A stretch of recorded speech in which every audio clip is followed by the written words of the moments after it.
It's actually kind of a difficult video to make. I'm going to do my best, so I hope that I don't appear too dumb, especially near the end. I'm just going to refer this to this as Thuja.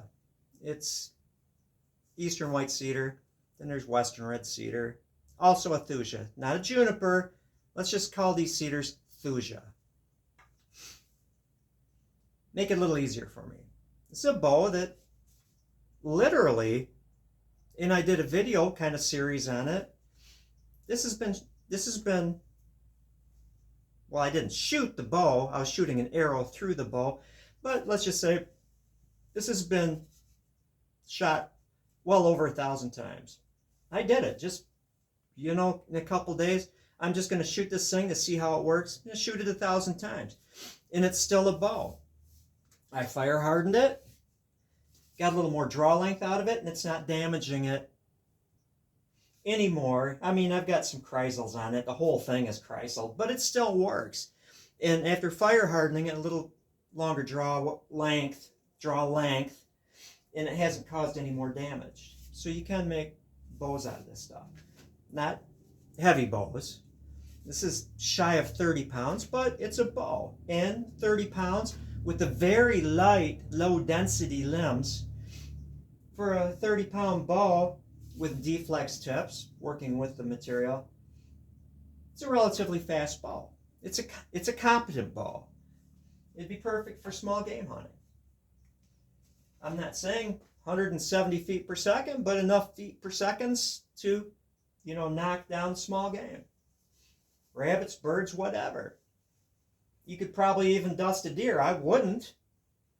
With a sharp broadhead at close range. But, it's a serviceable little weapon. Now, yesterday, I was working on my shaving horse, and I was thinking, as I was working with a Thuja bow, that whether or not they were Miwoks or Ojibways or any of the groups that made birch bark canoes, as they're splitting the sheathing and the ribs and the stem pieces and the rails, things at the top, there's bottom rail and then the gunnel. We call them gunnels.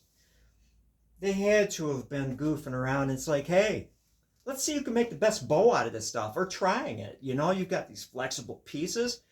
They've got generations of bow making knowledge. I know this. People goof around. Building a birch bark canoe is a serious communal event. The women are preparing and digging up and preparing the roots, to lash together. The guys are out there doing guy stuff, splitting. Picked out the canoe tree. It's white birch. I'm sure they used yellow birch too. But they had to have thought about that. They had to have, and tried it. Why not? They can relatively quickly make a birch bark canoe, relatively quickly whip together some white cedar bows, Thuja bows. I apologize. A friend of mine, an Odawa elder, said that Odawas used white Thuja, almost said it again, but it is white cedar in this area, for wet weather bows. Didn't matter if they got wet. Whatever. It's kind of a weaker bow. Still competent. You've got a rainy period of time. Difference between a wet piece of cedar and a dry piece of cedar ain't that much. Wet weather bows. And not everyone was hunting giant elk. You know what I mean, Jelly Bean? In the Southwest, rabbits and birds and such. Hey, that was what's on the menu. But I'm thinking, as I'm working my piece, and I've thought this before, you take a bow of this width, say 30 pounds, let's round it up. Make it twice as wide, you've got a 60-pound bow. You're not going to get a huge draw length out of it, but you've got a 60-pound bow made in this subpar material. What could I have been working on? What would be the best platform? I like that. It sounds very technical. Very BA. What would be the best platform for this subpar material? It's a subpar bow wood, let's say. fourth string. Somebody asked me about that. First string players, they're the ones that are out there right away. Second string relief, you know, or if they are scoring too high and they can give up a few points. Fourth string, that's grandma up in the stands. But what would be the best platform for that? Obviously, it would be this design that I developed. And it was kind of humorous to me and tedious at the same time that to round the back on this with my radius sanding block took just as much time as it did on a red oak bow. But nonetheless, good toast on it. So we'll see what this can do. It will be a bow. It will be a bow. It just, I have to work within it. It'll be more substantial, that bow. I don't know what the draw length can be, but I'm able to modify my draw length between, let's go all the way down to the lower end, 16 inches up to 29 inches. Different techniques for using it. So this will be a bow, but we'll see how good of a bow. The nifty thing about this is, yeah, I'm not going to get as much draw length out of it, maybe, who knows, as one of my red oak bows. It's not going to be, it can't be as heavy. It just can't be as heavy. But it's a lot lighter. This is an extremely light bow, even with the rawhide backing on it. And so, let's say that it does have a good enough elasticity to give a quick enough response time to the limbs, and not, it should be relatively quick for however it turns out. Just because it's so light, it doesn't have a lot of mass to move here. Left a little bit of gauze fluff on there. But yeah, we'll see. Now, this is the part that I must master my emotions to talk about. There's a couple of channels that I've been watching, actual native people in their archery using traditional bows. And this one really got me. This is a perfect example of why I don't like, whatever you call it, when you have your videos and then you put these titles and words and phrases down there to attract all these people, right? This is a perfect example why I don't want to just drag the whole world into my scheme. Because I don't want to get the people that never think about actually using bows, or they don't actually want to make bows. You know, just people coming in for entertainment. Because those typically are the people that would be trolls. Goofballs. I'm going to be somewhat delicate here. There was a short that I watched. It was really cool. This fellow was into Osage sinew-backed horse bows. He's going, I believe it was, if I remember right. And right off the bat, he was like, an Osage sinew-backed horse bow can be just as powerful as an English longbow. Or not, no, strike that. European longbow. Let me start again. An Osage sinew-backed horse bow can be just as powerful as a European longbow. European longbow. Well, yeah. Personally, I've made Osage, couple of them, real heavyweights. Osage sinew-backed horsebow gull wings, you know, they were 75 pounds or more. I mean, they were like tree trunks. Which, yeah, are just as powerful as European longbows. Not all of them, because within that European longbow, that huge group, that family, includes the war bows, probably up to 200 pounds.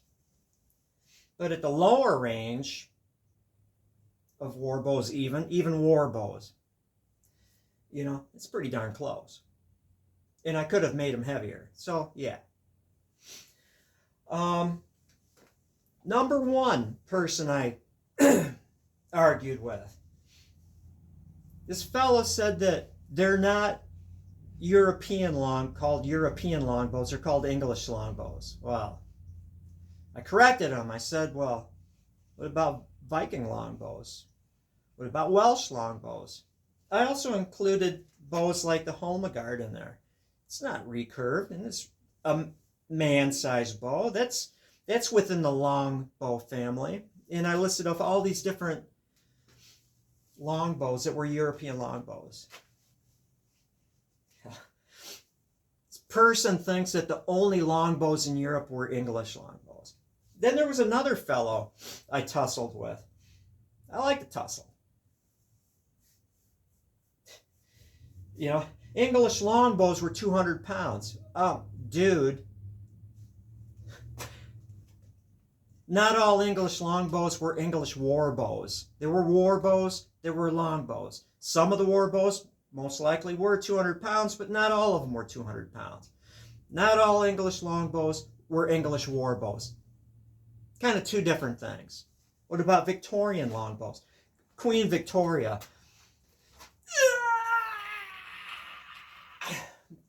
With her 200-pound war bow.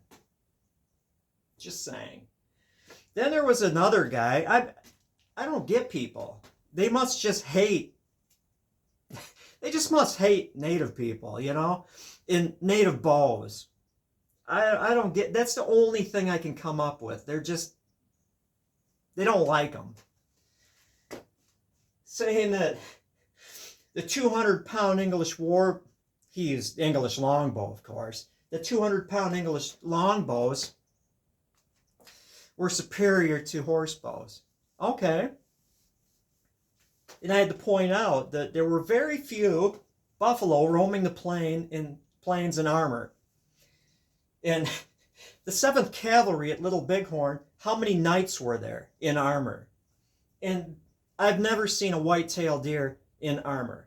And when it gets down to it, you know, you're no more dead if you were shot with a 200-pound bow than if you were shot with a 40-pound bow. I mean, I'm sorry to tell you, dude, dead is dead. Then the last bit was also with the guy that said that the heavy bows were superior to a lighter weight horse bow. I'm going to demonstrate stuff, and I'm going to have to make noise here, so excuse me. It's a 200-pound war bow. It is. Yeah, right.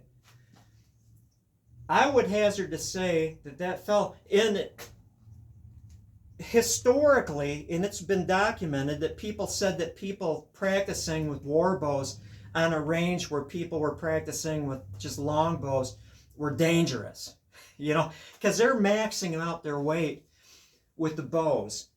I'm drawing back at my upper limit.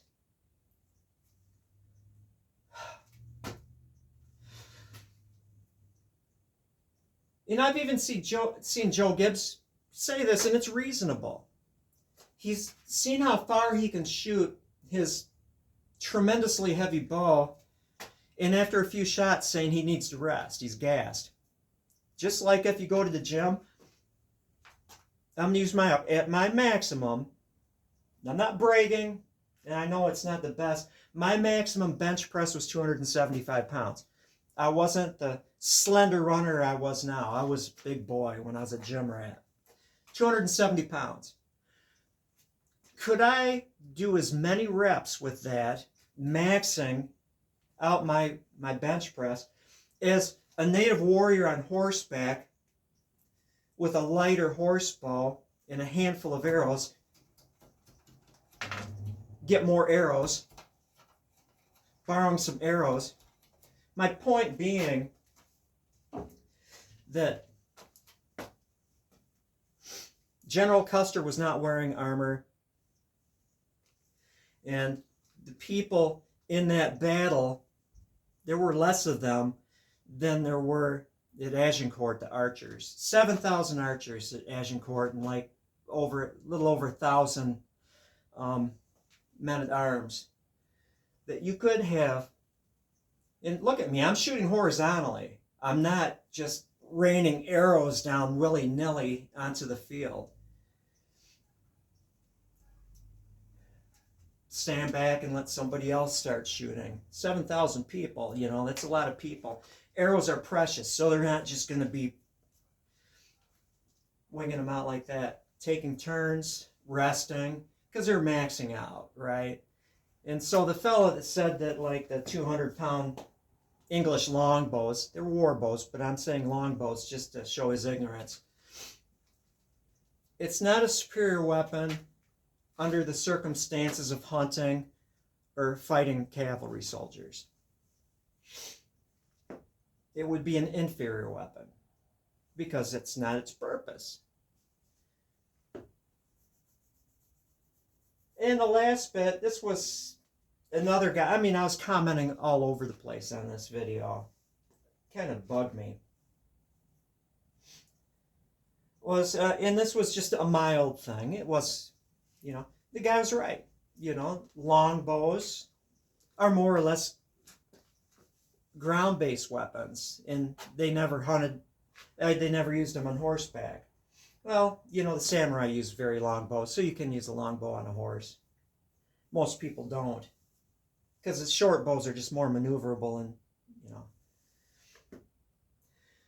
different circumstances. But from what I understand, I'm talking English longbows, not English war bows, that there was some hunting going on with English longbows from horseback, I don't know.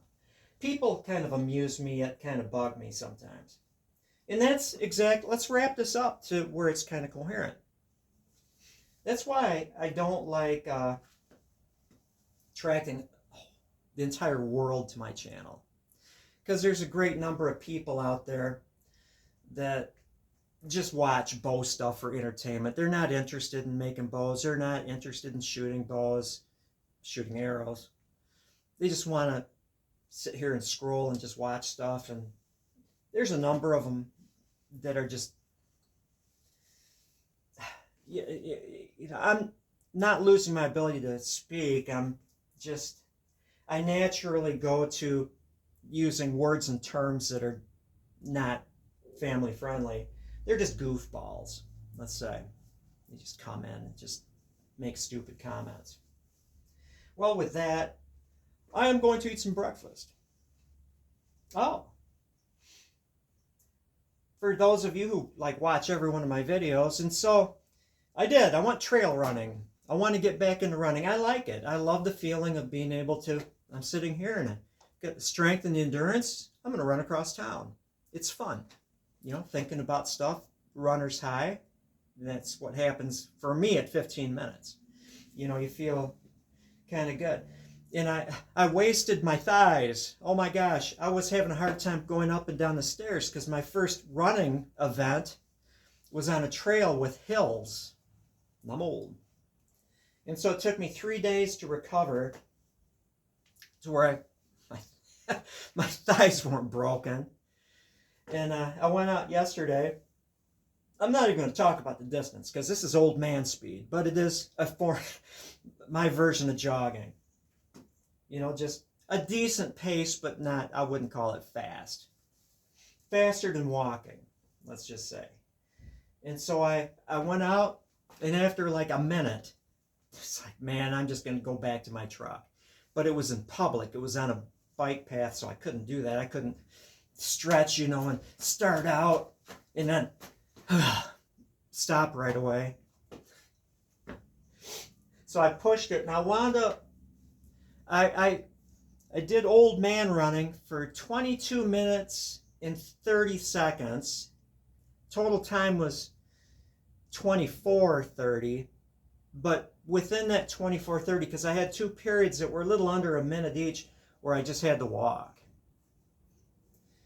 But yeah, I was able to keep it up for 22 minutes and 30 seconds, which was pretty good. And what I like, it was a point to point. It was from a parking area to a bridge and back, right? So it's a set distance. And to increase your ability, whether or not it's lifting weights or running, it's good to document stuff so you can track your progress, to have a goal. My goal is this. And so my next goal is, because I walked twice in this, my next goal, which I will do maybe tomorrow, every other day, my thighs aren't broken anymore. It was like going to the gym for the first time in a while and you're just sore as hell, you know, and then afterwards all is good. It's to do it nonstop. I don't care if I just have to slow down. That's fine. I just want to do it nonstop. And I don't want to rush it. Maybe do it a couple non-stops so I know consistently I have improved. My next goal is to do it in 20 minutes. Even 20 minutes. 20 minutes even. Which encourages when I wanted to quit. I can see my truck there. I've almost made it. I wanted to quit, but I even did kind of a pathetic final kick. And I say pathetic because I don't think there was any difference in speed, velocity, because I was in a straight line. But yeah, goals. So I did it. Ran again. Felt good. Anyway, that is all.